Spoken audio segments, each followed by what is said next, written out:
qui venez de demander vos news, vous savez qu'avec l'assistant personnel intelligent BMW, vous pourriez les demander de la même manière à votre BMW série 3 ? Enfin, de la même manière, disons que vous auriez pu également lui demander d'activer vos sièges chauffants pour vous mettre dans les meilleures conditions d'écoute. Nouvelle BMW série 3, conduire l'innovation.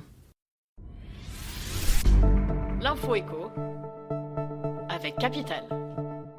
Le chiffre du jour, 35 millions de dollars. Dans l'affaire Carlos Ghosn, pas une semaine ne se passe sans une nouvelle révélation. L'industriel en liberté surveillé au Japon est soupçonné par les enquêteurs d'avoir remboursé une dette contractée à un milliardaire du Golfe grâce au fonds de Nissan. L'ancien patron aurait pioché allègrement dans la caisse d'urgence du constructeur japonais.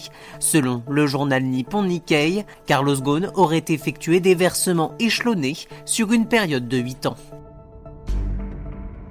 Les classes les plus aisées sont les plus éco-responsables, mais aussi les plus pollueuses. C'est le résultat d'une étude publiée par le Crédoc. Les chercheurs ont constaté que les Français les plus riches adoptent un mode de vie respectueux pour l'environnement, moins de viande, plus de nourriture biologique, mais ça ne suffit pas puisqu'ils sont friands de l'avion, un mode de transport très polluant. L'équipement en produits numériques de ces classes favorisées joue aussi fortement sur l'empreinte carbone laissée. Thomas Porcher claque la porte. À 2 mois des élections européennes, l'économiste ne figurera pas sur la liste de Place Publique, le parti qu'il a fondé l'année dernière. L'enseignant-chercheur n'a pas digéré l'alliance avec le Parti socialiste et refuse de servir de caution de gauche de la liste. Il va reprendre ses activités d'enseignant-chercheur et n'exclut pas de soutenir publiquement une liste avant le scrutin qui se tiendra le dimanche 26 mai prochain.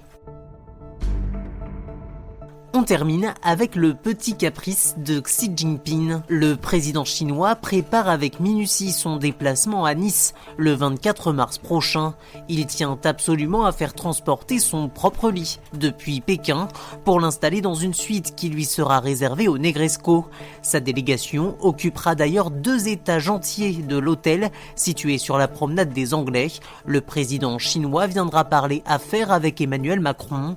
Pour l'occasion, la capitale azuréenne sera bouclée, 5 ports de plaisance seront fermés et la circulation risque d'être fortement perturbée.